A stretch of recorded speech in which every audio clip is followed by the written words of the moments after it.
What is up, my Squirtleites? It is I, your king, welcoming you back to more Okami HD. In the last episode, we finished it all, completing the game, but there's a few more things I still have yet to show off before this LP comes to a close. First things first, we have presents from Isun. Now, this is stuff you get by completing certain things in the game. We have completed pretty much everything, so we've unlocked everything here. All the concept art, all of the soundtracks, some videos that you can see, and I did not mean to exit out. So like you got right here, you got the internal company presentations right here. These are really interesting, give you a kind of a cool insight as to what this game was going to be, but didn't end up being. This first one shows, I'm not actually going to show them. I'll post them as a separate video, but like each one individually as separate videos, but this first one kind of shows, it's the very first phase or stage of Ōkami. It's where it kind of showed Amaterasu looking more realistic and wasn't going for this whole sumie Japanese art brush style. It was actually trying to go for more realism. But then they obviously changed that. This second one looks a little bit more similar, at least as far as the art style goes, but there's still a lot of differences in Amaterasu's design, the monsters that she fights in it, and just the atmosphere in general. So those are pretty interesting videos. You also have all the concept art here of all of the characters. Now, if you have the Okami art book like I do, you've already seen all of these, but lots of cool concept art for all of the characters and whatnot that you can look through once you've completed the game. There's also concept art for the monsters, the environments. These are my favorites right here. And then the bestiary, which is where you get to see those scrolls that kind of fly across screen every single time you encounter an enemy. That's these right here. And then, of course, the soundtrack, which is by far the best part. You can actually go to different areas. You can listen to Rising Sun, which was the final song in that final phase against Yami. It's so beautiful. It's an awesome song. But anyway, let's head out of here and let me show you guys New Game Plus real quick. So, I'm going to go to continue, and I have it saved down here right at the bottom. It should take me right to it. Start from the beginning. Now, it's in red. You can see I am missing 5 units of solar energy, but other than that, I am full. I also have full ink pots, yet it's having me start from the beginning. Now, this is how New Game Plus works.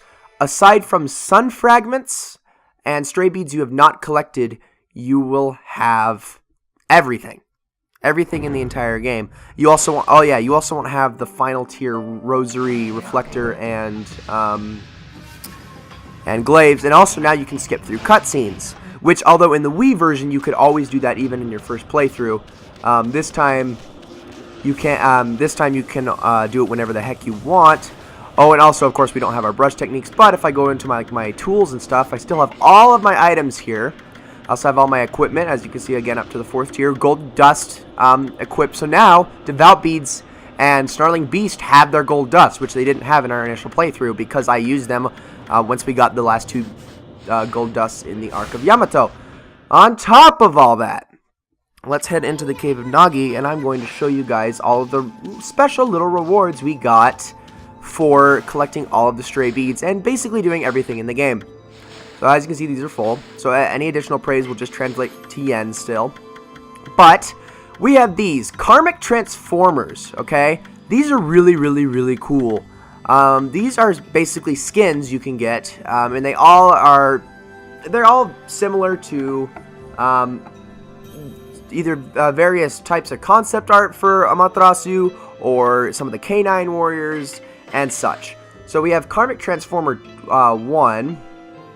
Okay, sorry about that. Anyways, so this first one here turns us into Canine Warrior Jean, which I believe Yes, that's Ume. Excuse me. Sorry, this is Ume. Of course, we still have the white. We still have the white body and the paint and stuff like that. But our body style, like our tail and our snout and whatnot, our muzzle, are all much like that of Ume. Second Karmic Transformer is that of Canine Warrior Chi, my favorite Canine Warrior. Look at how chubby you look. It looks adorable. That is my favorite one by far. And then third, we have a plain Amaterasu, which basically means you look like you do when you lost all your ink pots, but at all times, which I think this one's kind of cool. Although it can be a little off-putting if you do ever end up losing your ink and you have to kick and punch and you can't really tell. I don't know. Maybe it's still not off-putting, but I don't know. It's cool. I think it's really cool. Karmic Transformer 4 is Canine Warrior Sheen. I don't know about that one. I don't know about that one. Oh, and by the way, I should probably also say how you get each one of these. Karmic Returner, of course, this just returns its returnable state. That's a given. But Karmic Transformer 1 is getting, and Karmic Transformer 2 are gotten for completing the game.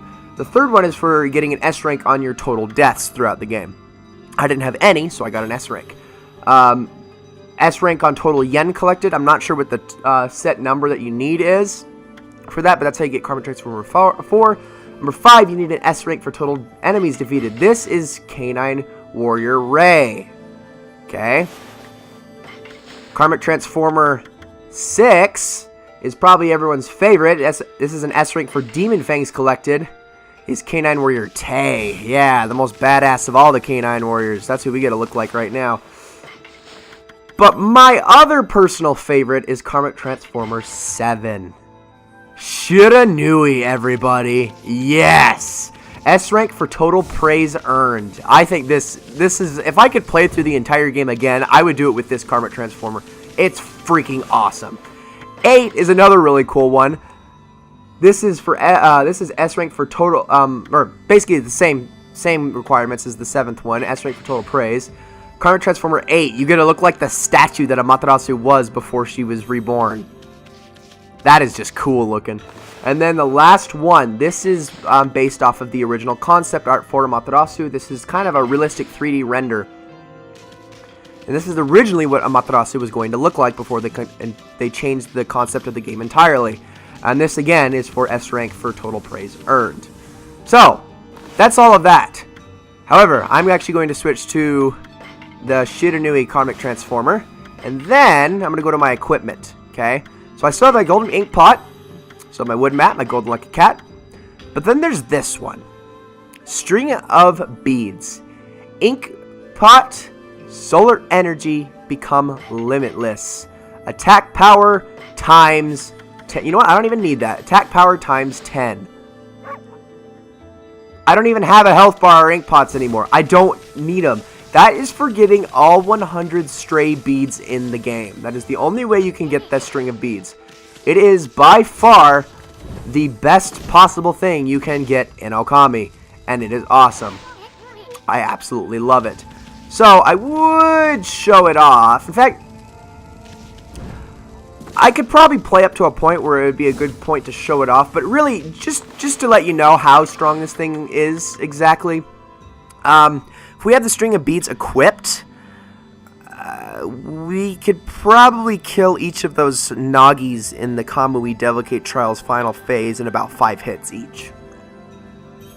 So yeah, that's the string of beads. That's just to give you kind of an idea of how awesome they are. And yeah, so that's pretty much everything we have unlocked for New Game Plus. Now, I'm not completely done, okay? There is still one more thing left for us to do in Ōkami. In fact, we are still missing that platinum trophy. We're at 95%. Everything has gotten here. I said before, this is a platinum run.